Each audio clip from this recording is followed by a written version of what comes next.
Tengan todos ustedes muy buenas noches. Gracias por estar aquí nuevamente participando de estas actividades virtuales con todo tipo de creencia religiosa. Pues gracias a Dios por darnos este espacio, a ustedes, a nosotros, a los instructores que nos comparten esta formación y capacitación de forma virtual de todos los lugares de Latinoamérica. Para las personas que no me conocen, mi nombre es Julián Campo, soy sargento de bomberos voluntarios Miranda Cauca. Soy el coordinador del Grupo Capacitación Rescate Norte de Cauca, ubicado en la misma localidad, y el líder del proyecto Capacitaciones Virtuales Latinoamérica. Gracias a los asesores e instructores de este proyecto y de la Alianza Latinoamericana que nos han apoyado durante estos 2 años y pues mucha más programación que se viene. Hoy nuevamente nos acompaña el doctor Daniel León. El doctor nos trae un tema muy interesante. Para algunos ya tenemos conocimiento, otras personas pues apenas van a conocer el tema, que es muy enfático, muy importante tenerlo en cuenta cuando vamos a hacer la valoración de nuestros pacientes en la parte de trauma y otras patologías clínicas de las cuales él va a hablar posteriormente. Doctor Daniel, muy buenas noches. Hola, buenas noches, ¿me escuchan? Sí, señor, fuerte y claro. Ah, pues muchas gracias, Julián, es un honor siempre estar con ustedes. Gracias de nuevo por la invitación y bueno, pues estamos aquí a sus órdenes, trayendo un poquito del conocimiento, de la experiencia, intercambiar las mismas y bueno, pues agradecido y aquí estamos. Claro que sí, doctor, muchas gracias. El doctor pues también hace parte de una entidad muy importante en México, que es SICU, pues él posteriormente estará pues haciendo su presentación en su perfil profesional, en la parte institucional y pues en los cursos que están programando en la institución la cual él lidera, pues director. Doctor, muchas gracias por estar aquí, pues acompañándonos. El auditorio es suyo. Muchísimas gracias y claro, voy a compartir, me comentan si se ve.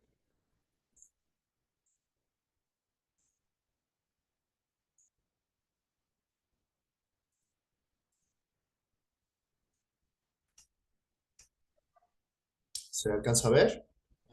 Sí, señor. Muy bien, muchísimas gracias. Bueno, como ya me hicieron favor de presentarme, bueno, soy el doctor Daniel Alejandro León Aguirre, soy médico cirujano, máster en urgencias, emergencias y desastres, y actualmente soy el director del Sitio de Innovación Continua en Urgencias. Otorgamos cursos a través de AJA, a través de NAEM y entre otras áreas de la misión de emergencia, y bueno, es un honor. Y el día de hoy vamos a platicar un tema muy importante que es temas de shock, ¿no? Los tipos de shock a los que nos enfrentamos a diario, tanto en la medicina prehospitalaria como en la medicina hospitalaria, ¿no? Conocer un poquito la diferencia, cómo los podemos abordar y bueno, pues realmente es algo de las áreas que siempre estamos al frente, ¿no? Siempre con tipo de paciente nos presenta un reto y en este caso, pues estos pacientitos no son la excepción, ¿no? Entonces vamos a dar inicio. Cualquier situación, me avisan, por favor. Y me gustaría escucharlos. No sé si alguien dentro del foro me pudiera definir o qué ha escuchado, qué ha leído, qué es el estado de choque, qué es el shock como tal. No sé si alguien quisiera comentar algo o a través del chat.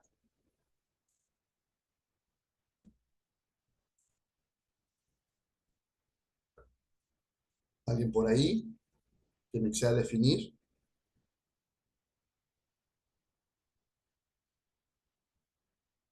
¿Nadie? El shock es la alteración de los signos vitales. Muy bien, Jimmy.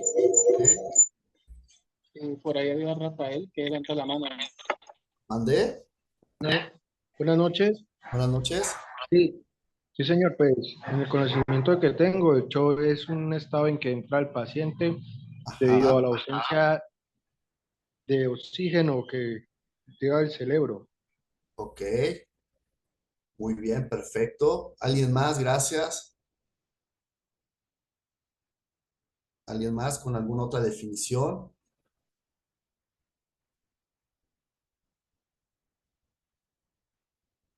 Bien, pues bueno, podemos encontrar mucha literatura desde el abordaje de trauma, desde el abordaje del paciente clínico.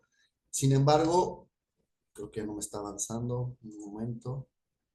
Listo. Sin embargo, bueno, todos van a englobarse en una definición, ¿no? Como una normalidad del sistema circulatorio en el que se produce, y esto es muy importante, una perfusión inadecuada a los órganos, una oxigenación tisular igualmente inadecuada. Sea cual sea la causa de que nos esté llevando este paciente a esta situación, se caracteriza por esta hiperfusión inadecuada. Y al haber esta hiperfusión, pues obviamente, como yo siempre le digo a mis alumnos, el cuerpo es muy sabio, el cuerpo sabe responder, sabe tratar de compensar esta situación que se está presentando y por lo tanto activa diferentes mecanismos para tratar de mantener esta necesidad que tiene de una buena circulación, de una buena perfusión y por lo tanto una buena oxigenación del organismo y principalmente pues los órganos Diana que conocemos. ¿Cuáles serían esos órganos Diana? ¿Quién me quiere decir?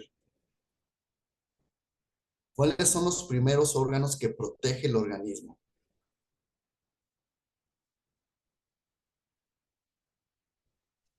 Los órganos Diana, Ajá. ¿Cuáles serían esos principales órganos que protegen? cerebro, pulmón, corazón. Corazón, cerebro, muy bien. Y nos está faltando uno. Para mí el más importante creo que es el hígado. Ok. ¿Alguien más? Yo. ¿Mandé? Mm, Ya dijeron cerebro, muy bien. Ya dijeron corazón, muy bien. Pulmones, Pulmones, ok. Pero hay otro más muy importante también. Los riñones. Los riñones, exactamente. Esos tres órganos son los que se van a ver de momento protegidos. El cuerpo va a buscarlo de diferentes mecanismos que ahorita lo vamos a ver para protegerse. Entonces, evidentemente, los pulmones y el hígado, como comentaba, y otros órganos también son importantes. Sin embargo, van a sacrificarse en disminuir su flujo a estos órganos porque requerimos que el cerebro siga trabajando, evidentemente, para que el corazón siga trabajando y por lo consiguiente también ese riñón siga trabajando, ¿no? Entonces, cualquier situación que nos lleve a una hipoperfusión, se van a activar diferentes mecanismos, ¿sale? Voy a avanzar.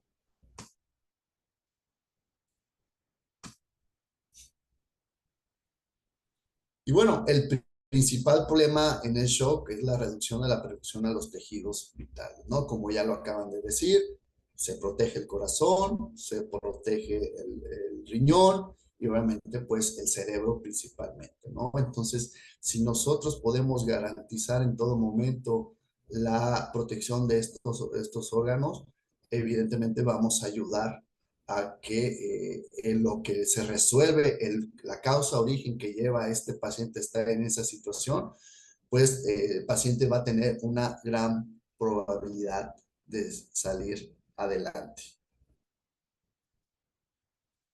¿Y qué nos dice la fisiopatología? Pues al disminuir la perfusión, el oxígeno transportado a las células se vuelve inadecuado, empieza a bajar ese metabolismo aeróbico y empiezan a entrar otros mecanismos compensatorios y entonces se empieza ese mecanismo anaerobio a través de otras vías. ¿Sí? Y por lo consiguiente, y como resultado de ese metabolismo anaeróbico, pues el producto final es dióxido de carbono y niveles altos de ácido láctico. Por eso estos pacientitos, como producto de ese mecanismo, empiezan a desarrollar desequilibrios dentro de ese control interno, ¿no? De ese metabolismo interno y empiezan a caer en acidosis, ¿no? Empieza esa sangre a volverse ácida por esta producción de estos elementos como consecuencia de estos mecanismos compensatorios y entendiendo esto sabemos que cuando esto se sigue perfundiendo y no se corrige causa-origen y causa de los siguientes trastornos, el problema se sigue, empieza a ser ya más persistente y por lo tanto estos mecanismos empiezan a ser insuficientes y se empieza a cansar el organismo. Una vez que el cuerpo entra en estos estados, la probabilidad de que salga adelante se vuelve complicado y el desenlace pues a veces no es el que realmente quisiéramos para nuestro paciente, ¿no? La función celular disminuye y si el shock persiste, ya se va a producir un daño celular irreversible, ¿sí? Y por lo tanto nos lleva a una muerte celular. ¿En qué tiempo se produce esto? Pues puede ser de segundos a minutos o en las siguientes horas posterior al evento que lo haya llevado a esta situación. Por eso aquí se vuelve vital, importante, la identificación temprana y muchas veces pasa desapercibida, muchas veces no nos damos cuenta de lo que realmente está presentando el paciente, ¿no? Y a veces solamente un signo, un síntoma es el que presenta el paciente y no nos damos cuenta. Y cuando queremos ya abordarlo, cuando queremos ya tratarlo, a veces ya por más que intervengamos, se vuelve insuficiente, ¿no? Y el desenlace, pues como comentó, no es el idóneo para nuestro paciente. Durante el shock, evidentemente se disparan diferentes situaciones, cascadas de inflamación, coagulación, empieza a haber áreas hipoperfundidas y empieza entonces el paciente a tener diferentes presentación de signos, de síntomas, que si nosotros lo vamos asociando al evento previo, que eso es muy importante, ¿no? Como todo lo que ustedes saben, saber cuándo inició, saber cuál fue el mecanismo por el que el paciente cayó en esta situación. Hablando de un paciente traumático, si el evento fue un accidente, una caída, una herida por arma de fuego, una herida por arma blanca, o si el paciente desarrolló una condición clínica que no fue atendida en las primeras horas, en los primeros días, y por consiguiente empezó a deteriorarse. Muchas veces nos hablan a atender al paciente cuando ya estos mecanismos que en su momento el paciente, el cuerpo del paciente activó, se agotan y por lo tanto es cuando nos llevan al servicio. Y eso también tenemos que trabajar mucho en nuestra población, saberles educar en ese sentido, ¿no? De identificar aquellas señales tempranas que indican que algo no esté bien en nuestro paciente y que si lo llevamos a buen tiempo, pues la probabilidad de que salga adelante, porque podemos intervenirnos, pues es muy alta, ¿no? Pero la realidad es que en muchas de las ocasiones, y no es que la mayoría, nos llega ya el paciente, ustedes ya valoran el paciente en situaciones donde ya no hay mucho que ofertarle al mismo. Y como les decía, una vez, sea cual sea la causa del por qué este paciente cayó en esa situación, bueno, todavía el cuerpo se compensa, busca la forma de compensar y por lo tanto activa diferentes mecanismos, ¿no? Los diferentes sensores que yo les digo que tenemos en el organismo, en diferentes partes del mismo, se activan para tratar de compensar una baja de presión arterial, una falta de oxígeno, ¿sí? Activa diferentes mecanismos como el sistema simpático y entonces un paciente que ha perdido sangre, que ha perdido líquido, por ejemplo, hablando del choque hipovolémico, que es el más frecuente y que vemos, ¿sí? A través de estos mecanismos, pues hace que aumente la frecuencia cardíaca para que a su vez aumente esa presión y como consiguiente lleve ese oxígeno a donde le está faltando. Pero estos mecanismos, si no son atendidos, si no atacamos la causa origen de esto, estos mecanismos, como todo, tarde o temprano se van a cansar y al cansarse pueden ser inalcanzables ya a la hora de querer revertir esto en un paciente. Entonces, entender un poquito que muchas veces, inclusive dependiendo del grupo de edad, no es lo mismo un niño que literalmente por cuestión fisiológica todavía mantiene durante mucho tiempo esos mecanismos y que muchas veces los signos y síntomas aparecen muchas horas después, a diferencia del adulto joven, donde tal vez su primera manifestación va a ser una frecuencia cardíaca elevada y el resto de los signos van a estar normales, o el adulto mayor que por las mismas también condiciones de una baja reserva pulmonar, una baja reserva renal, por la misma situación de la edad del paciente, hablamos del paciente geriátrico, no va a ser tan visible como en otros grupos. Entonces, conocer cada uno de estos grupos es importantísimo para saber identificar ante qué nos estamos enfrentando. Y si el paciente está con alguna alteración dentro del resto de signos, nos tiene que llamar la atención para sospechar que algo está pasando. Muchas veces, o la mayoría de las veces, no es evidente el daño, ¿no? No necesitamos ver un sangrado para saber si el paciente está presentando un choque hipovolémico, ¿no? Porque puede ser un sangrado interno, puede ser un choque hipovolémico por falta de líquido, porque el paciente lleva varios días deshidratado, porque el paciente llega varios días con problemas de tolerancia a la vía oral, y por lo tanto, pues no vamos a ver algo que evidente a la hora de la exploración de ese paciente, ¿no? Simplemente muchas veces el signo que nos va a decir es una alteración de algún valor que normalmente revisamos, ¿no? Entonces, si lo damos por normal, aún sabiendo el antecedente previo, pues ahí nos podemos perder un poquito a la hora de abordar al mismo paciente.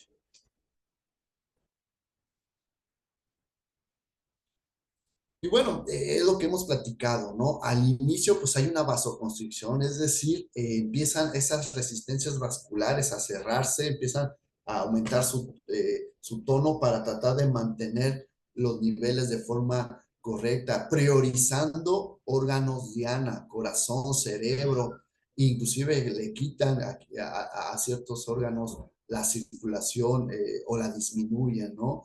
Protegiendo estos órganos diana, corazón, cerebro y riñones. ¿Cómo lo hace? Bueno, pues evidentemente libera estas aminas, estas betadrenérgicas, ¿no? Adrenalina, no adrenalina, que nos van a ayudar a aumentar esa contractibilidad del corazón y por lo tanto, pues a nivel de la médula suprarrenal, de las glándulas suprarrenales, liberan corticosteroides, a nivel del riñón, libera renina para retener agua y mantener los niveles correctos. A nivel de glucosa, a nivel del hígado produce niveles de glucosa para mantener esta energía de la célula. Recordemos que todo tipo de células necesita de glucosa para trabajar, ¿no? Si el cerebro se queda sin glucosa, empieza ese deterioro neurológico, ¿no? Y el resto del cuerpo, pues si no recibe glucosa de forma correcta, también empiezan a alterar su función. Entonces vean cómo es tan sabio el organismo que una vez que empieza a fallar o no le llega los aportes requeridos, se activan diferentes mecanismos compensatorios, ¿no? Para mantener, y esos son los que nos deben de alarmar, son los que nos deben de tener puntual, alerta a la hora de valorar un paciente, ¿no? Porque muchas veces ya no lo damos por hecho, decimos está elevada esa frecuencia porque ha de tener dolor, ¿no? Está elevada esa respiración porque pues está asustado y no, resulta que son mecanismos compensatorios que está desarrollando el cuerpo en ese momento y que nos está gritando, nos está dando esas señales de alarma para decir ayúdenme, porque si no, estos mecanismos se van a agotar, se van a cansar y el desenlace, pues ya lo hemos dicho, no va a ser el favorable para el paciente, ¿no? Los corticosteroides aumentan estos efectos de las catecolaminas, la renina estimula la retención del líquido y el cierre y aumenta la vasoconstricción en las resistencias periféricas. Esto es para mantener este flujo lo más que pueda hasta que no corrijamos la causa. El aumento de la glucosa pues ayuda a nivel celular, que hablamos de las mitocondrias, para producir energía, y en su defecto, pues evidentemente activar los mecanismos anaeróbicos, como ya lo platicamos, porque no está habiendo oxígeno por la disminución en el transporte y necesita generar de forma de forma anaeróbica, como ya lo hablamos, pero producto de esto, pues es el acúmulo de ácidos lácticos y por lo tanto esa sangre se vuelve ácida y por lo tanto el paciente cae en una acidosis respiratoria, en una acidosis metabólica y pues empezamos a tener más complicaciones propias del paciente. ¿Hasta aquí vamos bien?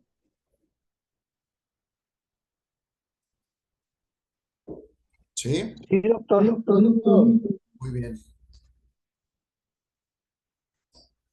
Y entonces, pues encontramos esto, ¿no? El agotamiento de esta respuesta, ¿no? Cada uno de estos mecanismos que se activaron en su momento, empieza a ver, se empiezan a agotar, se empiezan a cansar.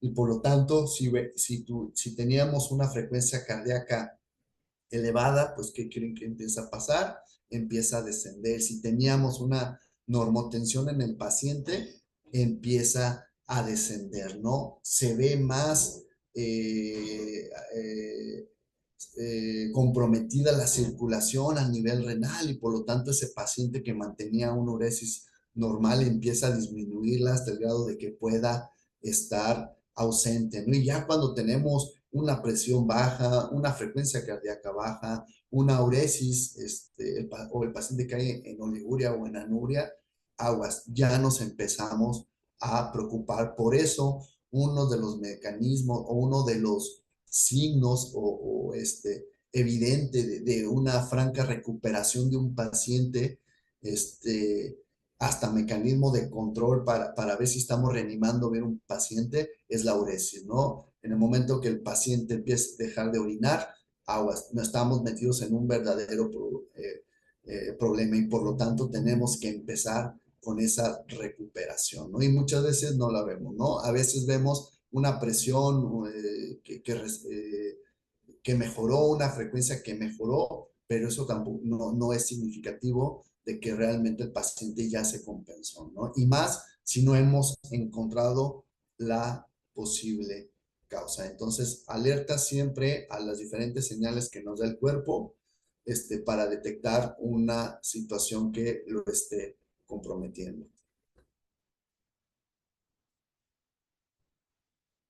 Y bueno, lo que hemos dicho, ¿no? Si una vez que se mantiene esta estimulación prolongada de los diferentes mecanismos, pues llega el famoso down de regulación, la baja de la regulación. Estos receptores hacen que evidentemente se cansen y por lo tanto,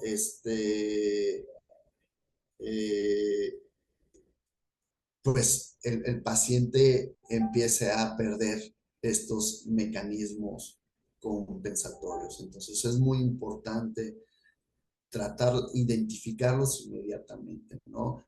Nos preguntan, ¿cuál es el mejor tratamiento para los choques, sea cual sea el que se esté presentando? El primer tratamiento es identificarlo, ¿no? Si no lo identificamos, no vamos a saber cómo recuperar ante dicho evento y por lo tanto inclusive podemos más perfundir el daño y pues agravarlo más. Entonces, identificarlo inmediatamente lo que se esté presentando para poder saber cómo lo vamos a reanimar. Y lo que hemos repetido desde un inicio, una vez que estos mecanismos fallan,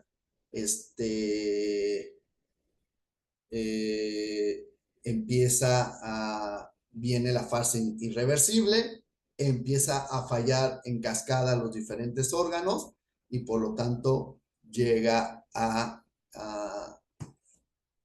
desencadenar en una muerte, ¿no? Entonces, es muy importante, ¿no? Nosotros como personal dentro del hospital, ustedes como personal fuera del hospital, como equipo de trabajo, identificar, yo siempre he dicho que la atención más importante ante una emergencia es el personal de prehospital, el personal que está afuera en campo, es el que nos da la pauta, es el que inicia los manejos una vez que lo detecta y por lo tanto es el que nos puede inclusive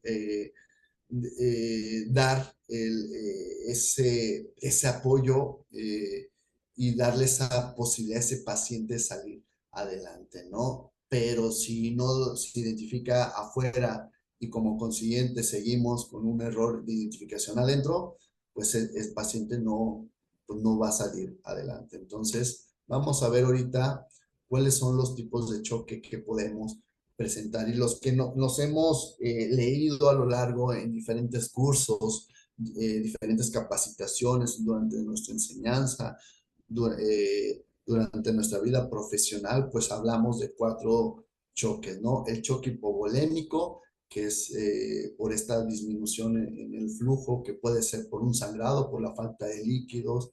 El choque cardiogénico, que es el que se presenta posterior a un evento cardíaco, sea cualquiera del índole, o alguna patología cardíaca que esté presentando en este momento y por lo tanto está provocando esta disfunción del miocardio y por lo tanto empieza a repercutir en el resto de la economía del organismo. El choque obstructivo, que es el que principalmente está relacionado con un evento traumático, ¿no? Un neumotórax, un tamponade, ¿sí? Una disección aórtica, algo que está restringiendo que ese corazón, que ese músculo lata de forma correcta, pues nos lleva a que ese corazón se vuelva insuficiente, ¿no? Y el choque distributivo, que puede ser por diferentes situaciones, ¿no? Lo que más conocemos es el choque séptico, donde las resistencias vasculares están abatidas, ¿no? Donde en un choque anafiláctico de igual forma hay extravasación de ese nivel de perfusión a otras áreas, a otros compartimentos y por lo tanto se vuelve insuficiente o existe una pérdida de los controles de regulatorios, ¿no? A través de un choque, hablando de un paciente traumático, ¿no? En un paciente con un problema medular. Es decir, qué quiero decir con esto? Es conocer el antecedente previo, eso es importantísimo, ¿no? Tratar de obtener la mayor parte de información, porque de eso depende, uno, identificar qué tipo de choque y dos, saber cómo lo voy a tratar. No es lo mismo tratar un choque cardiogénico a un choque hipovolémico, en el que uno, como el choque hipovolémico, a través de recuperación de líquidos y sangre, pudiera restaurar esta situación, a diferencia del cardiogénico, donde si yo le meto líquidos, al contrario de mejorarlo, lo voy a agravar. Y a nivel obstructivo, de igual forma, y lo único que necesito es hacer una intervención para desobstruir, en este sentido, este pericardio que a lo mejor está comprometido por un tamponade cardíaco, ¿no? O por la misma compresión que hizo un neumotórax. Entonces, eso es importantísimo. Y shock distributivo, pues sé que va a ser un choque que probablemente no me va a responder a líquidos, que no me va a responder a una intervención de desobstrucción del mismo y que tal vez me responda a la administración de antibióticos, a la administración de fármacos que me van a ayudar a mantener esas resistencias vasculares estables porque están perdidas debido al mecanismo. Entonces, eso es importantísimo que nosotros sepamos, ¿no? Saber ante qué nos estamos enfrentando para poder abordarlo de forma correcta. Y hablamos en particular, pues lo que ya he estado comentando, ¿no? El choque hipovolémico, pues puede ser, bueno, es debido a una disminución del volumen circundante, ¿no? No es sinónimo de hemorragia, porque también puede ser por la pérdida del volumen plasmático, una pérdida de agua y electrolitos. El paciente que llega deshidratado, el paciente por motivos de alguna gastroenteritis, el paciente que corre grandes maratones, ¿no? Y que se expone a diferentes altas temperaturas, que pierden líquidos y no recupera. Es decir, todo lo que nos haga disminuir el volumen lo categorizamos como choque hipovolémico. Y teniendo eso en cuenta, pues sabemos que uno de los tratamientos iniciales es recuperar el volumen circulante que el paciente llegó a perder en su momento. El choque cardiogénico, como ya les comentábamos, pues puede ser por cualquier causa que nos esté provocando una situación cardíaca, ¿no? Alguna patología que nos lleve a que el corazón deje de funcionar, a problemas de infarto agudo del miocardio, problemas de insuficiencias cardíacas, donde ya en su momento ya se vuelve estos mecanismos compensatorios, insuficientes, como su nombre lo dice, para mantenerlo, ¿no? Y cualquier arritmia que me esté comprometiendo, una taquicardia, una bradicardia inestable, que nos esté dando alteraciones de choque hipovolémico, ¿no? Entonces, saber el antecedente del paciente que tuvo, ejemplo, inició con dolor precordial, inició con datos probablemente de infarto, eso hace que eh, nos dé la pauta para sospechar que el resto de la sintomatología que está presentando es por un posible choque cardiogénico. El choque obstructivo, el antecedente de un trauma, el antecedente de un accidente, pues eso nos pudiera hacer sospechar de que el paciente está desarrollando este problema, ¿no? Se obstruye este flujo sanguíneo, puede ser por un tamponamiento cardíaco, una aneurisma, una hemotoras, una embolia pulmonar, ¿no? El paciente que pueden estar predispuestos a desarrollar este problema, el adulto mayor, el antecedente de una cirugía mayor, etcétera, etcétera, el paciente que fuma, hipocoso, puede estar presente, ¿no? Entonces, tener eso como antecedentes del paciente es importante para sospechar que probablemente el origen de su situación es un choque obstructivo y que por lo tanto tengo que intervenir de forma inmediata para poder solventar pues esa necesidad de nuestro paciente, ¿verdad? Y por último, pues tenemos el choque distributivo, ¿no? Esto se debe a una disfunción motora, una disfunción de estas vías que nos ayudan a lo largo a mantener unas frecuencias, un tono vascular, una presión arterial de forma correcta. Sea cual sea la causa, se pierden estos mecanismos, ¿sí?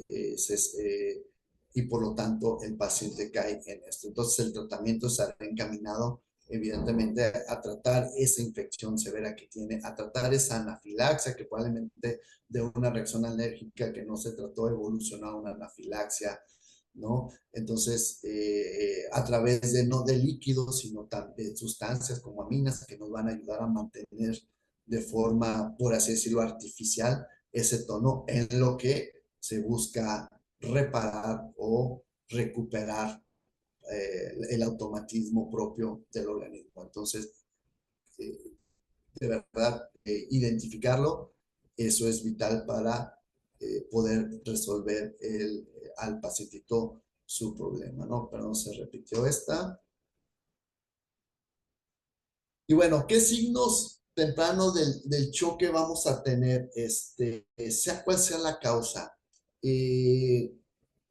Ejemplo, tenemos pacientitos con la presencia de taquicardia, ¿no? Muchas veces o durante muchos años nos esperábamos hasta que hubiera modificación de la presión arterial para pensar que ya el paciente estaba comprometido, ¿no? Uno de los signos más tempranos que podemos ver comprometido en un pacientito es la frecuencia cardíaca, ¿no?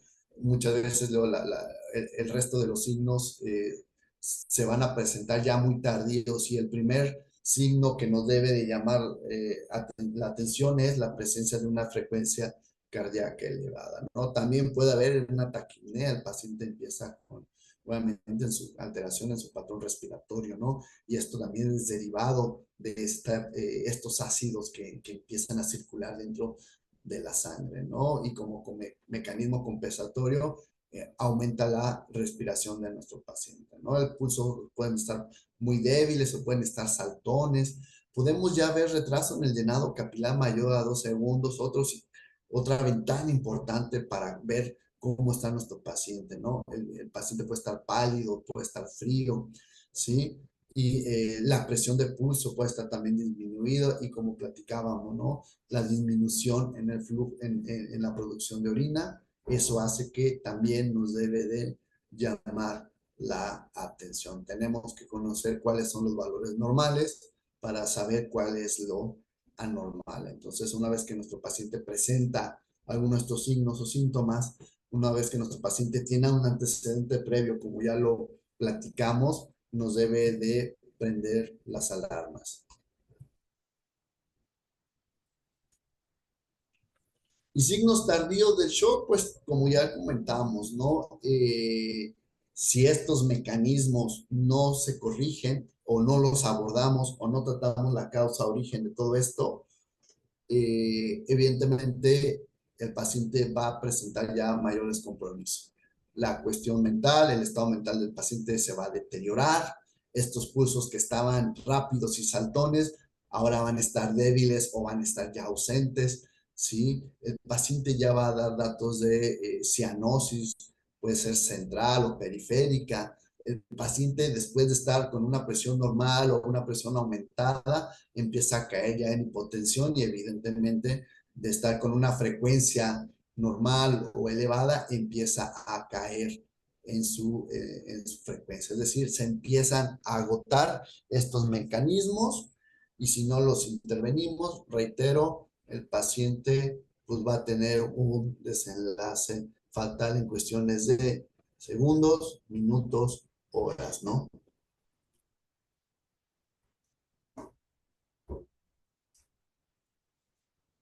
Hay diferentes imágenes que podemos encontrar en literaturas, ¿no?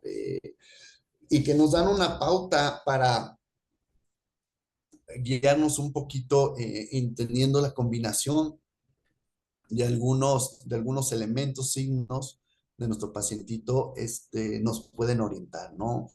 Ejemplo, el choque hipovolémico donde la presión venosa central va a estar disminuida, un gasto cardíaco va a estar disminuido y va a haber una resistencia de la vascular periférica como mecanismo compensatorio. La saturación también va a estar descendida. En un choque cardiogénico va a estar la presión venosa central aumentada, pero va a estar el gasto cardíaco disminuido y aumentado las resistencias vasculares periféricas y una saturación comprometida. En un choque obstructivo van a estar aumentadas las presiones venosas centrales, el gasto cardíaco va a estar también descendido, va a estar aumentado las resistencias vasculares periféricas y la saturación va a estar comprometido, ¿no? En el choque aséptico, por los diferentes mecanismos, puede estar la presión arriba o abajo, un gasto cardíaco aumentado como mecanismo compensatorio y las resistencias perdidas, ¿no? La saturación inclusive se puede mantener estable. Entonces, podemos encontrar diferentes combinaciones, ¿no?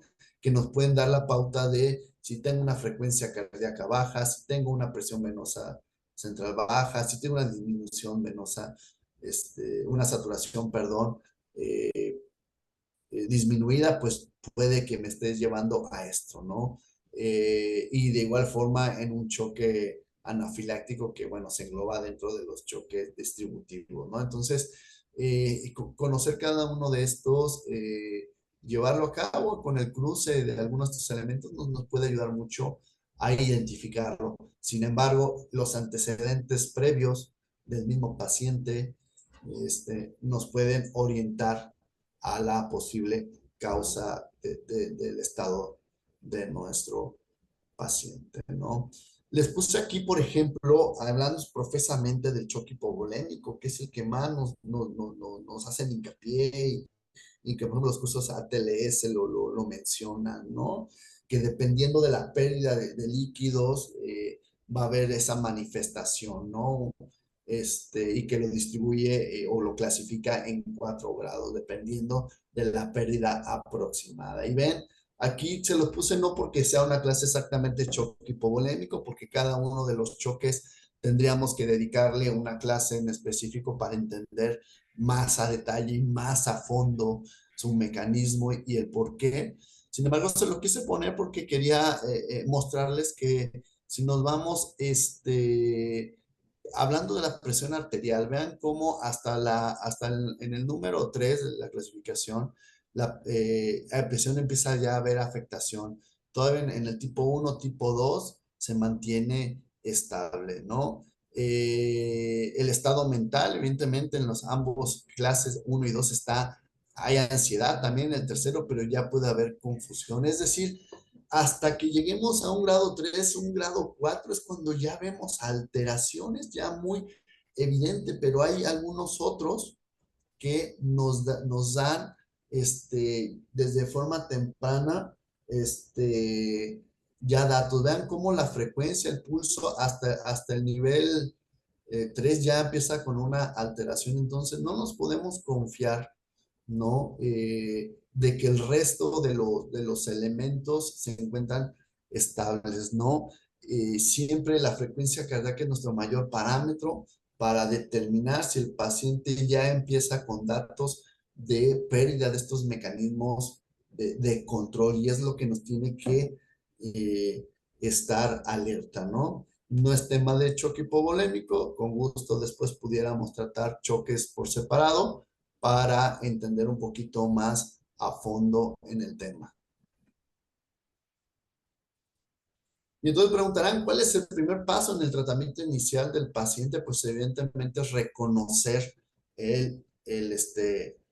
su presencia. Si no lo conocemos, si no lo ubicamos, evidentemente va a ser difícil tratarlo, ¿no? Y al rato vamos a querer manejar los choques de igual forma y al contrario de ayudarlo, lo podemos agravar. Y como en todo y en cada evaluación de cualquier paciente, sea clínico o traumático, ¿no? Nuestro ABCD, ¿no? Nuestra receta de cocina, como a muchos le llaman, ¿no? Que no necesariamente debe de ser, sin embargo, pues también nos orienta mucho, ¿no? El ABC del paciente, ¿no? Siempre todo tipo de paciente tenemos que revisar cómo es esta vía aérea, y si hablamos de un paciente traumático, pues ese control cervical. La B de ventilación, cómo es esta ventilación, si está comprometida, si nuestros campos pulmonares están bien ventilados o se trae agregados. La C de circulación, ¿sí? Datos de choque, ¿no? ¿Cómo está esa frecuencia cardíaca, esa temperatura, y cómo empiezo a intervenir a la colocación de una intravenosa, ¿no? Nuestra D de deterioro neurológico a través de las evaluaciones ya que conocen un ABDI, una escala de Glasgow, y una exposición, ¿no? Para trauma, para cursos de PHTLS, agregan antes de la A el X, ¿no? La X que nos habla del control hemorrágico, evidentemente, ¿no? Si vemos que es muy evidente que la causa de nuestro paciente de choque es un sangrado, pues sabemos que tenemos que controlar la hemorragia, pero a la par empezar a manejar e intervenir cada uno de nuestro ABCD. No, esto, sea cual sea el paciente, yo siempre le digo clínico traumático, nuestro ABCD, en esta evaluación inicial, en esta evaluación primaria, ser importante, y las intervenciones que tengamos que hacer en cada una de ellas, y a la par tratar de corregir la situación de la que está nuestro paciente.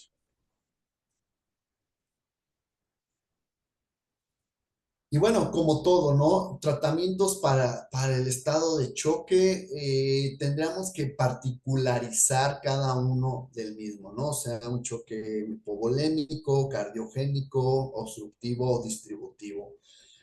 Sin embargo, todo tipo de pacientito, como ustedes mejor lo hacen y lo saben, es llevarlo a una buena posición a la hora de trasladarlo, a la hora de valorarlo en el sitio donde están pidiendo la atención.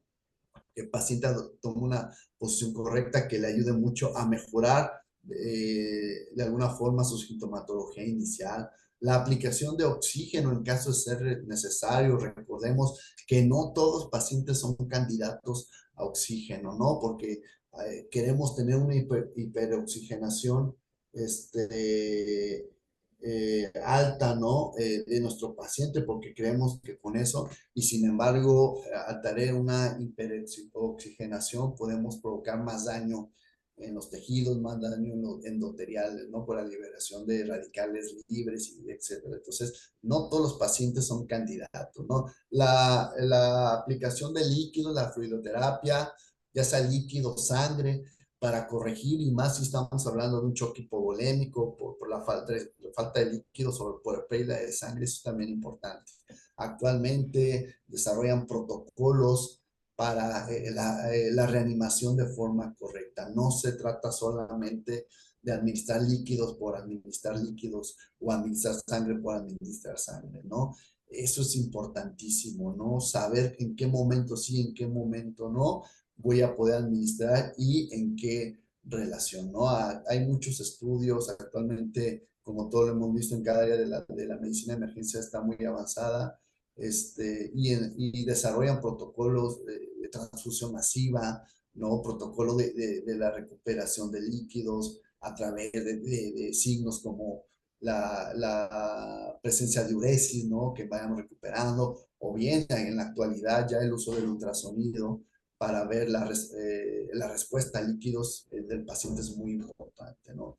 El uso de medicamentos, pues evidentemente va a depender mucho, ¿no? Si estos mecanismos ya no compensan con líquidos, con sangre, pues también podemos utilizar vasopresores, o estamos hablando de un choque neurogénico, obviamente nos está a consecuencia de un trauma raquimedular, o un choque séptico, y que por lo tanto las resistencias están abatidas o están caídas, pues sabemos que no van a responder a medicamentos, sino a vasopresores, a inotrópicos, que nos ayudan mucho a mantener. Entonces, y tratamiento específico del choque, ¿no? Si es hemorrágico, sabemos que tenemos que recuperar con sangre. Si es obstructivo por un tamponade, bueno, a la par de la reanimación, intervenir en la causa a través del experto en el área para hacer un tratamiento de una pericardiocentesis, ¿no? Si es un neumotórax que lo está llevando al estado de choque, pues hacer la descompresión de forma oportuna con la colocación de una sonda endopleural. Es decir, cada choque va a tener un tratamiento específico. Habrá medidas generales, sí, como ya lo hablamos, el ABCD, interviniendo en cada una de las causas. Dice un gran amigo y maestro que también ha sido para mí, a ningún paciente se le niega oxígeno, una buena posición y una vía intravenosa, ¿no? Entonces, saber identificar el choque es muy importante, saberlo tratar también va a ser importante.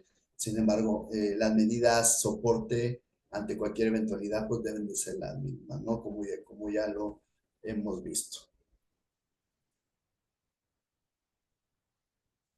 Y para terminar, pues bueno, dejo esta frase del el padre de la medicina moderna, como le llaman, médico canadiense, ¿no? Dice que es mucho más importante conocer al paciente eh, eh, que tiene enfermedad, a la qué clase de enfermedad tiene el paciente. ¿Qué quiere decir con esto?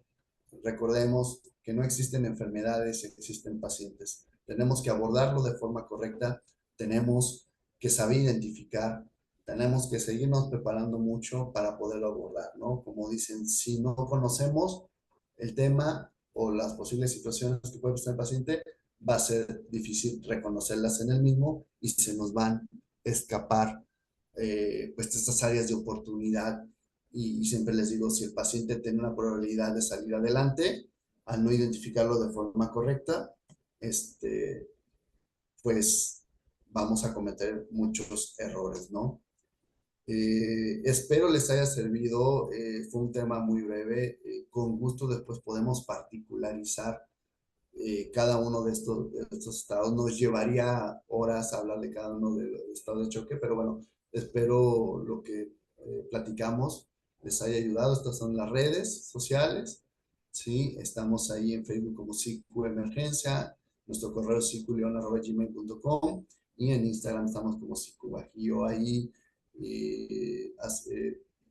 subimos material informativo, subimos cursos que tenemos aquí en México, y que estamos abiertos a recibirlo. No sé si existe alguna pregunta De antemano les agradezco mucho su atención.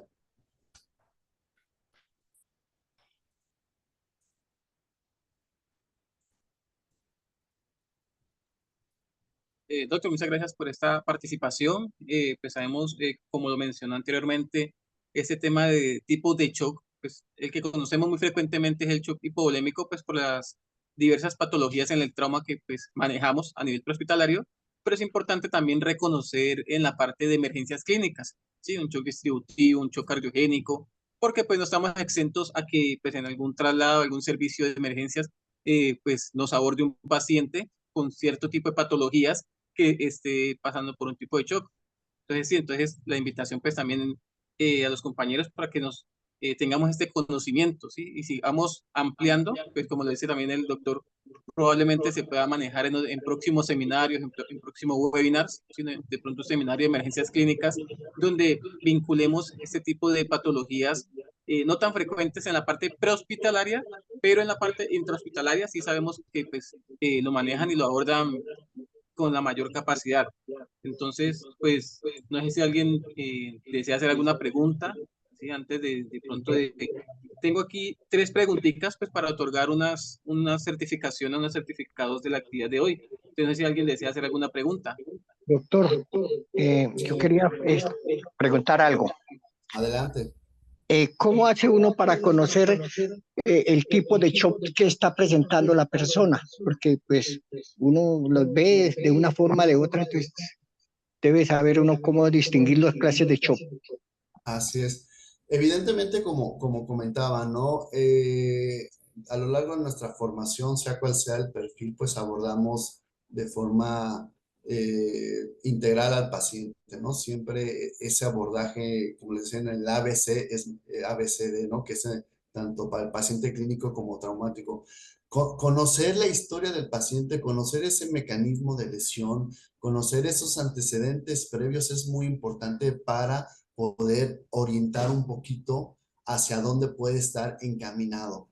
Es decir, yo siempre les digo, porque me dicen, ¿cómo yo en una ambulancia puedo abordar un choque cardiogénico? Ok, a lo mejor no vamos a poder abordarlo de forma como debe ser ya a nivel intrahospitalario. ¿A qué quiero decir? Podemos identificar que el paciente tuvo un infarto, no sé si estamos de acuerdo, podemos identificar y como consecuencia de ese probable infarto el paciente ya empieza a tener alteración miocárdica que por lo tanto hace que estos mecanismos se caigan. Entonces, una vez teniendo ese antecedente o esa sospecha, podemos orientar mucho el tratamiento, ¿no? Saber que, por ejemplo, si yo estoy sospechando de un infarto y que tiene una presión baja, mi criterio tendría que decir, no le voy a pasar líquidos porque la consecuencia de esa presión baja no es a consecuencia de la falta de líquidos, es porque el corazón no está trabajando de forma correcta. Esa es una. El antecedente del paciente traumático que ustedes llegan, lo abordan y ven que hay literalmente un charco de sangre, lo notan con una frecuencia cardíaca baja, con una tensión baja, pues nos hace sospechar que es esos signos que está presentando el paciente, esa consecuencia de esa pérdida de sangre. En ausencia de estos eventos previos, hablando de una hemorragia muy evidente o de una pérdida de líquido, en ausencia de un problema cardíaco y el paciente presenta alguna de las alteraciones que ya vimos, entonces tendría que pensar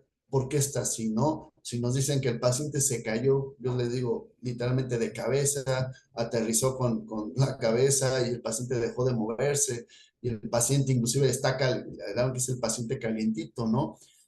Donde se perdieron las resistencias vasculares, evidentemente sospecho que no es por falta de líquidos o por un problema de disfunción miocárdica, tendría que sospechar que es un problema de la pérdida del tono a consecuencia de una sección medular. Es decir, que quiero, no sé si me explico, sí es importante prepararnos siempre en cada uno de estos temas para poder identificarlos, ¿no? Interrogar mucho a su paciente, interrogar a los familiares, nos hace abrir ese abanico de posibilidades que nos orientan a decir, va por este lado y por lo tanto tengo que tener precaución porque sé que no requiere agua y requiere sangre o no requiere sangre ni agua, tal vez requiera medicamentos que ayuden a ese corazón a latir. Pero ¿cómo podemos lograr esto? preparando de la mejor forma, teniendo estos, reitero, estos seminarios, estas pláticas, para podernos saber identificar. El cerebro no ve, los ojos no ven lo que el cerebro no sabe, ¿no? Entonces, invitarlos mucho a seguirnos preparando siempre, actualizando. Hay muchos estudios actualmente en el manejo de choque. No es lo mismo hace un año que el día de ahora, y hay excelentes reanimólogos, como les llaman, ¿no? En algunas áreas, que se dedican profesamente al estudio del choque, ¿no? Al estudio de saber el por qué y cómo lo deben de reanimar. Ya han quedado viejas prácticas, ¿no? En antaño, ¿no? De cómo reanimar, y a todos era líquidos, líquidos, líquidos. Ahora ya sabemos que no a todos son líquidos. Unos van a requerir medicamentos y otros van a requerir algún otro tipo de soporte, ¿no? No sé si ayude un poquito en la respuesta. Gracias, doctor, muy amable. Una respuesta, una pregunta. Hola, buenas noches. Buenas noches. Sí, una preguntita. Excelente exposición. Gracias. Solo en lo que ambita su experiencia, ¿tienen una cantidad de límite de fluidos a administrar en el caso de choque polémico? Claro. Si Sí. antes de utilizar un vasopresor llegan a un límite o tienen un número específico o algo Así antes es. del vasopresor. Y otra Así. pregunta por el mismo. Si utilizan un vasopresor, bueno, entre la adrenalina y la dopamina, que es la que manejamos, tenemos acá en Panamá, en el área, Ujú. ¿cuál recomiendo? Ok, evidentemente, qué buenas preguntas, gracias. Con los líquidos, aguas, yo les digo a mis alumnos que venimos de la Universidad Harman, ¿no? No es Harvard, sino Harman. A todos nos han enseñado que hay líquidos para todo, y métele un bolo y no respondió, y métele otro bolo y no respondió, y métele otro bolo y no respondió. ¿Y qué va a pasar? Que ese paciente no es por líquidos, sino es un choque séptico, y ese paciente se va a empezar a literalmente, como le llamamos coloquialmente, encharcar, y entonces empieza con problemas respiratorios porque ya lo llevamos a un edema agudo pulmonar por la administración de líquidos. Hay que tener mucho cuidado. Sí, hay parámetros a la hora de estar, que estamos monitorizando al paciente a la hora de reanimarlo, y uno de ellos es la uresis. La uresis del paciente nos va a decir, si recordamos, la cantidad correcta por kilogramo de peso en 24 horas, yo les preguntaría, ¿cuál es la uresis correcta? ¿Cuál es nuestro parámetro, no? Para saber de 0.5 a 1 mililitro por kilogramo de peso por hora. Entonces, eso nos puede decir si realmente nuestro paciente está respondiendo, ¿no? Tener el antecedente, eso es muy importante, porque les reitero, si es por hipovolemia, sé que mi tratamiento será líquidos o sangre, no más, ¿sí? Y que con eso me debe de responder. Si ya no me responde, es que llegué tarde y por lo tanto ya no va a ser respondedor al mismo, y entonces me tengo que detener en los líquidos, ¿no? Y entonces tendré que visualizar la posibilidad de administrar alguna amina. Hablando del choque séptico, no va a ser respondedor a líquidos. Hablando del choque distributivo, me va a responder, sí, cardiogénico, no me va a responder a líquidos. Al contrario, lo puedo agravar más por administrar líquidos al por mayor, ¿sí? Entonces ahí tendría que sospechar que tengo que administrar aminas. Y si me preguntas cuál es la mejor amina, cualquiera de los dos, adrenalina, no adrenalina en lo particular, a mí me gusta mucho la adrenalina por la forma de titularlo y cómo puedo ir mejorando. Y uno de los parámetros que nos van a permitir que observen es la uresis del paciente. Tenemos que medir a ese paciente. Si yo voy a empezar a jugar con líquidos, tengo que medir su uresis, y la única forma de medirlo es a través de una sonda, ¿no? Colocar una sonda para poder saber cuánto estoy metiendo y cuánto estoy sacando. Si yo empiezo a meter y no sale nada, tenemos que preocuparnos. Entonces, aguas, por eso es muy importante saberlo llevar, identificar de forma temprana a qué nos estamos enfrentando. Gracias. Sí, lo ideal sería la sonda. Lo que pasa es que en prehospitalaria acá en Panamá, pues no manejamos sonda a nivel prehospitalario, y Ajá. tenemos que controlar o estabilizar al paciente lo más que podemos antes de llegar al hospital. A veces hay distancias largas y por eso era la pregunta, Sí, porque no tenemos los recursos. Claro, obviamente cualquier paciente se tiene que monitorizar y estar vigilando el llenado capilar, cómo si se está respondiendo, eso también será un parámetro importante.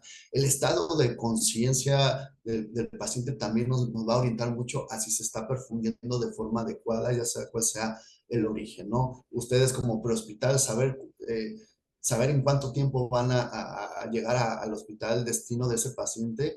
Eso es muy importante para saber qué manejo. Si solamente recomendación, como le dan, ningún paciente se le niega oxígeno y una intravenosa, ¿no? Sin embargo, también debemos de saber que no todos los pacientes van a mejorar con oxígeno. ¿A qué voy? Si tengo un paciente infartado y que me va a dar un choque cardiogénico, sé que no lo tengo que llevar a una oxigenación de los 100, ¿no? Que buscamos. Y hable de toda la mascarilla y sube todo el oxígeno, ¿no? Tengo mis parámetros meta por arriba de 92, 94. El paciente con EPO que tiene una condición clínica que le esté provocando a lo mejor un problema obstructivo, sé que no lo voy a poder mantener a una saturación por arriba de 92, 94 porque es un paciente pocoso. Entonces, sí es importante tener consideraciones. ¿Y cómo la vamos a tener? Valorando bien a su paciente. Si no lo valoramos, si ni le preguntamos, a veces somos muy mecánicos por la gran cantidad de trabajo que tenemos. Ya no vemos al paciente y queremos ver el monitor como si fuéramos a salvar monitores. No revivimos monitores, yo les digo, revivimos pacientes. Pregúntenle a su paciente cómo está, cómo se sienten, identifiquen esos puntos importantes, un llenado capilar, una uresis presente de nuestro paciente, ¿sí? Eso nos da la pauta inicial para saber que estamos haciendo las cosas bien en lo que llega el tratamiento definitivo. Qué Gracias. pena, no le escuché. ¿Qué líquido para una hipovolemia, qué líquido se puede usar? No lo escuché La bien. recomendación siempre va a ser cristaloides, por encima de todo, soluciones Harman principalmente, ¿no? Está en desuso o en tela de juicio, ¿no? El uso de expansores como el gelafondín, como todo lo que pudiéramos tener. No es que estén malos. Solución como Harman cristaloides, soluciones salinas, en otro tipo de pacientes, como el paciente hay que tener cuidado con pacientes con TCE, ¿no? Que sabemos que el principal problema es un edema cerebral y le estamos llenando de agua, de líquidos, sales, aguas, ¿no? Entonces sí hay que tener mucho cuidado. Decía la posición del paciente, el paciente que sufre un traumatismo craneoencefálico, por ejemplo, y al solo elevarle la cama, la posición, lo va a favorecer, a diferencia de llevarlo completamente en una posición supina. Todas esas particularidades es a lo largo de estas capacitaciones, a lo largo de la experiencia, ¿no? A lo largo de leer artículos que salen día a día, de verdad es increíble, grandes expertos en el área en lo que nos vienen a retroalimentar siempre, ¿no? Lo que hoy era verdad para mañana no va a ser. Entonces, estar al día es lo que nos ayuda bastante a darle un mejor tratamiento a nuestros pacientes. Doctor, algo importante que usted pues, acaba de mencionar y vale recalcar nuevamente, nosotros como personal prehospitalario debemos de identificar, digamos, dos escenarios, ¿sí? Que es la parte traumática y la parte clínica, ¿sí? Que la parte traumática, pues, es donde nos encontramos la parte del shock hipovolémico, que es donde pues, debemos de saber manejar lo que es la hipotensión permisiva, ¿sí? Lo que usted acaba de mencionar y lo que acaba de recalcar. No debemos de suministrar demasiados líquidos al paciente, ¿sí? Porque muchas veces nos enfrascamos o en literaturas anteriores o en formación anterior decían hay que meterle o hay que administrarle líquidos endovenosos a mi paciente hasta 2.000, 3.000, hasta 4.000 cc.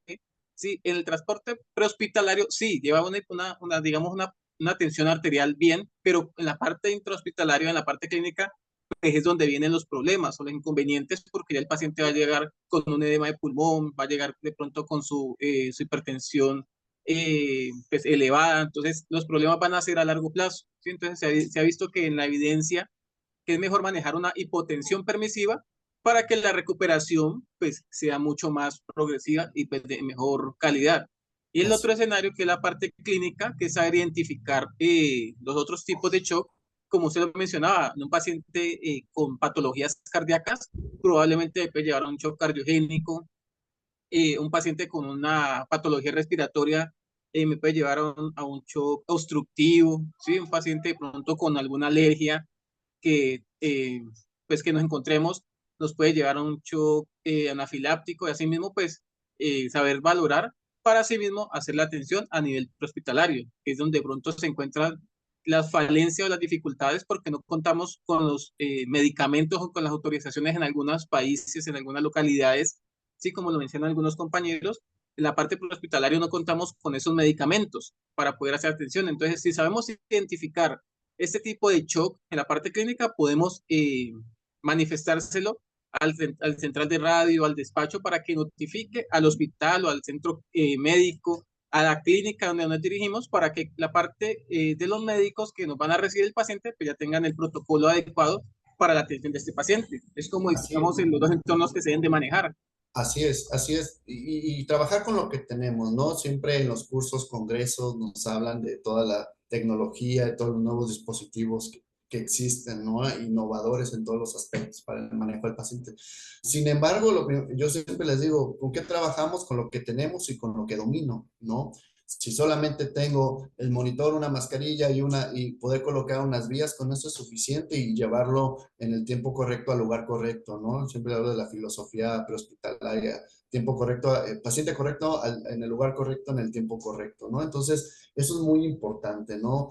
Eh, pero también este tipo de cursos, este tipo de conocimiento nos sirve para gestionar, ¿no? También nuestro trabajo debe ser de gestor, es decir, requiero de estos insumos para poder dar una mejor atención a nuestros pacientes, ¿no? Tanto instituciones públicas o privadas a veces pues se vuelve un poquito complicado, ¿no? A veces pensaríamos que la institución privada es la que está más equivada y resulta que no, que es al revés, ¿no? Entonces va a depender mucho de donde estemos trabajando, ¿no? Pero el conocimiento, sea público o privado, es el que debemos de nosotros como profesionales tratar de estarnos capacitando día con día para poder, como bien dices, identificar de forma temprana, retroalimentar a nuestro hospital receptor del tipo de paciente que estamos llevando. Para los que estamos detrás de una puerta de urgencias, no nos imaginamos lo que ustedes como prehospital han hecho y han intervenido. Simplemente a veces nos llega ya el paciente, a veces les digo, en charola de plata, literalmente ya manejado por ustedes y nosotros ya no vamos para darles seguimiento. El gran trabajo que hacen es impresionante y de verdad es algo que es de reconocerse, ¿no?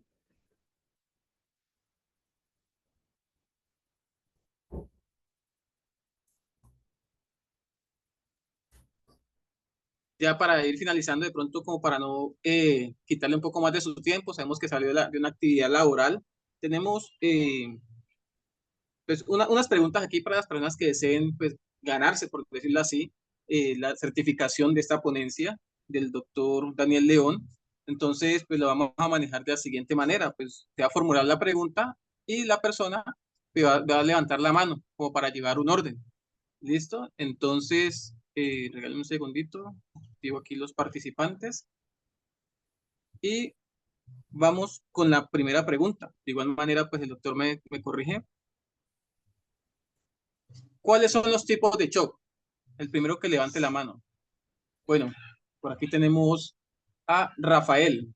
Rafael, muy buenas noches. Buenas noches, Julián. Rafael, ¿de dónde se conecta? Me conecto desde Valle del Cauca, Candelaria. Bueno, gracias Rafael por estar aquí. ¿Cuál es la respuesta? Pues los que se me grabaron son tres tipos de shock: anafiláctico, hipovolémico y cardiovascular. ¿Qué me dice el doctor? Nos está faltando uno y el choque anafiláctico está dentro de un grupo es profesamente de choque. Está incompleta la respuesta. Vamos a darle la oportunidad a otra persona. Por aquí tenemos a Cristian Celi. Rafael, muchas gracias por participar. Cristian, muy buenas noches. Buenas noches, ¿me escuchan? Fuerte y claro, Cristian, ¿desde dónde te conectas? Muchas gracias, de Quito, Ecuador. Cristian, muchas gracias por estar aquí pendiente pues, del proyecto y apoyándonos. la participación. ¿Cuál es la respuesta, Cristian? A ver, tenemos el shock hipovolémico, cardiogénico y distributivo, que como los principales que se manejan en el ámbito prehospitalario. Pero sí me gustaría de pronto, bueno, no estuve toda la disertación, disculpen por eso igual no consultaba, pero me gustaría saber si de pronto se abordó también otro tipo de shock, como, y bueno, hablar un poco del tema anafiláctico, no solamente en el tema de, de, de de exposición a medicamentos posiblemente, sino de pronto igual a otras relacionadas o derivadas, digamos, que generan obviamente también el distributivo, como las alergias y otras más. Y de igual manera, no sé si dentro de esto cabe en la clínica los shock emocionales, porque también disparan obviamente situaciones que físicamente alteran la situación de un paciente y no sé si igual eso también está contemplado dentro de estos procesos. Eso nada más. Gracias.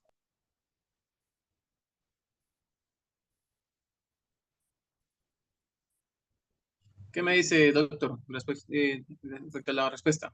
Claro que son entidades importantes, ¿no? Evidentemente el paciente ante un evento traumático, ¿no? Si este fue el origen, va a presentar diferentes alteraciones, ¿no? Dentro de sus, por ejemplo, signos vitales como consecuencia de liberación de muchas sustancias. Sin embargo, no están dentro de estos pacientitos que lo pueden llevar a un compromiso, a una falla orgánica múltiple, ¿no? Recordemos el choque hipovolémico, el choque cardiogénico, el choque obstructivo y el choque distributivo son los que nos van a condicionar una alta mortalidad del paciente si no lo atendemos, ¿no? Los otros tipos de choque, recordemos, choque anafiláctico, neurogénico, están dentro del choque distributivo porque hay una redistribución de líquidos, por así decirlo, a espacios donde no deberían de estar como producto del problema y eso hace que se comprometa el resto de la economía del organismo. Los choques emocionales y todo eso sí son entidades importantes a tratar que nos pueden desencadenar algo más. Sin embargo, de momento no son considerados porque no comprometen como tal en la vida del paciente. Que el choque emocional después a lo mejor el paciente lo lleva a un infarto agudo del miocardio y entonces el infarto agudo del miocardio puede entrar en un choque cardiogénico, estoy completamente de acuerdo. Sin embargo, de momento, pues este tipo de patologías que son importantes de atención y más en ambos servicios, tanto prehospital como hospitalario, el manejo es diferente, no se manejan líquidos, no se manejan aminas, no se manejan otro tipo de sitios, más que otra forma de abordarlos, ¿no? Ah, listo, doctor. Entonces sí acertaría con la respuesta, pues, lo que se mencionaba, el obstructivo, cardiogénico, distributivo y pues el shock hipovolémico, sí, que son, Sí, digamos, los cuatro esos son los principales. cuatro principales choques, así es. Listo, entonces, Cristian Celi, entonces ya por interno nos contactamos para que puedan adquirir su certificado. Vamos con otra pregunta, ¿sí? Muy sencilla también. Yo creo que usted ya la ha mencionado varias veces. ¿Cuáles son los signos iniciales o tempranos del shock? ¿Sí? ¿Y cuáles son los signos tardíos? Que me den dos signos, dos iniciales o tempranos o dos tardíos. Por aquí tenemos a Arelis. Arelis, buenas noches. Buenas noches. Entre los tempranos está la taquicardia, taquipnea, llenado capilar mayor de 2 segundos. En los tardíos está alteración del estado de conciencia, hipotensión, bradicardia. ¿Y qué más continúa? De pronto, ¿qué otros más? Y oliguria. ¿Correcto? Nos dio más de Claro que 12 sí. cada uno, está perfecto. Me olvidaron lo demás. Listo. Entonces ya también nos contactamos de forma interna para la certificación. Y vámonos con la última, es para ir finalizando esta ponencia con el doctor. Una diferencia, ¿sí? En qué patología se puede presentar un shock obstructivo y un shock distributivo. ¿En qué patologías las podemos encontrar? una patología de cada una. Es muy fácil. Ya el doctor lo ha mencionado durante toda la ponencia.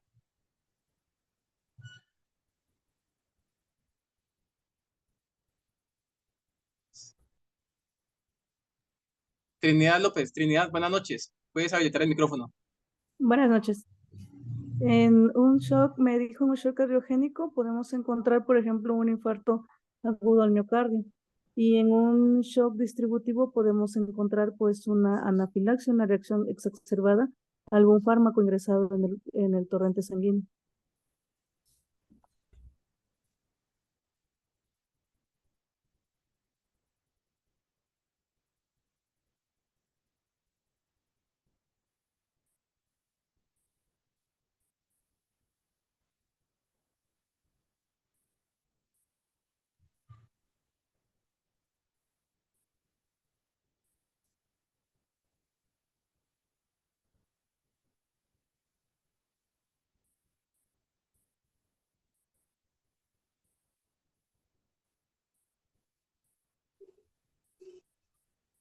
Listo. Ahí les acabo de compartir por el chat, ¿sí? El número de WhatsApp para que se puedan comunicar. Ahí van a enviar lo que es el nombre completo, el número de identificación y por este mismo medio pues se les estará enviando lo que es el certificado.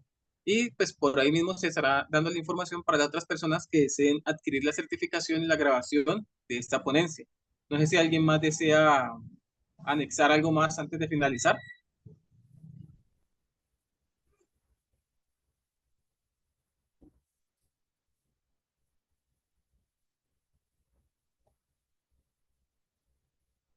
Bueno, yo creo que vamos a finalizar con una última cosita que es la foto de los participantes para que por favor activen lo que son las cámaras para el registro fotográfico, para poderlo ubicar en las redes sociales. Recuerden que nos pueden seguir en las redes sociales como Rescate Norte Cauca, en Facebook, Instagram y en el canal de YouTube para que puedan visualizar todas estas ponencias que tenemos en el proyecto educativo. Así mismo se pueden contactar con nosotros para apoyarnos y aportar ese granito de arena con la programación educativa.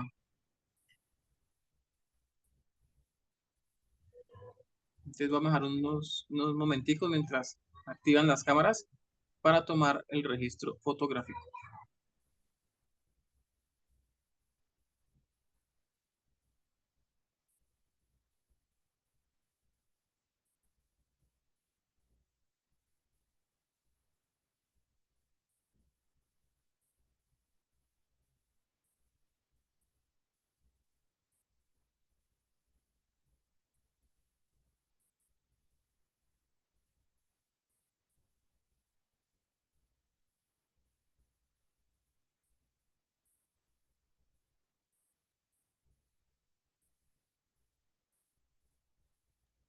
Bueno, ya activaron la mayoría de personas su cámara. Vamos con el registro fotográfico. Fotografía rápido.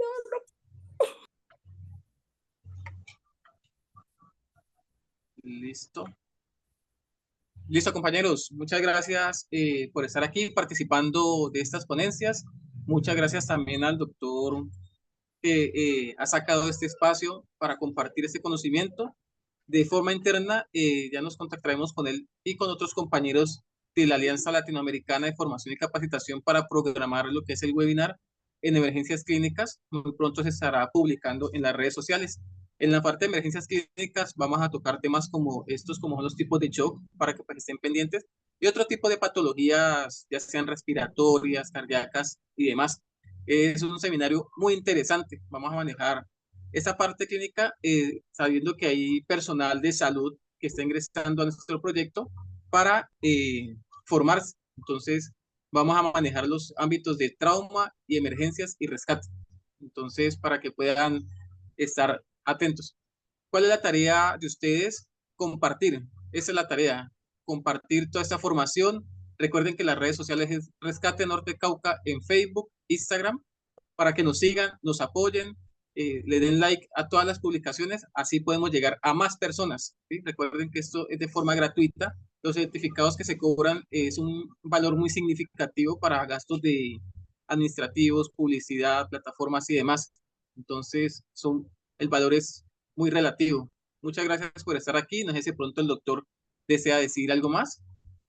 Bueno, agradecerte siempre la invitación. Una disculpa la semana pasada que estábamos programados, pero tuvimos una emergencia que no pudimos desatenderla y agradecido y bueno, pues a la orden, siempre con el gusto siempre participar y pues agradecerte, Julián, y a todos su presencia y bueno, pues estamos en contacto.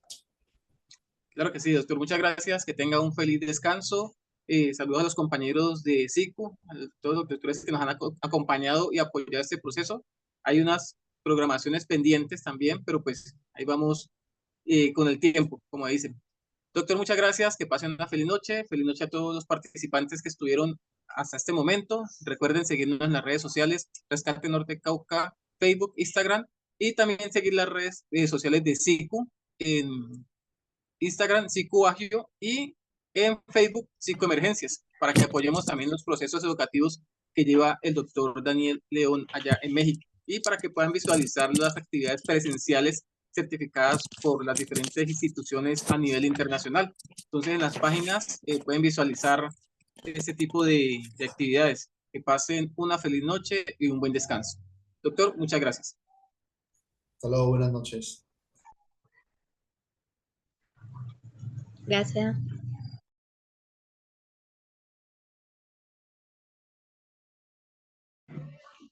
Muchas gracias, compañeros.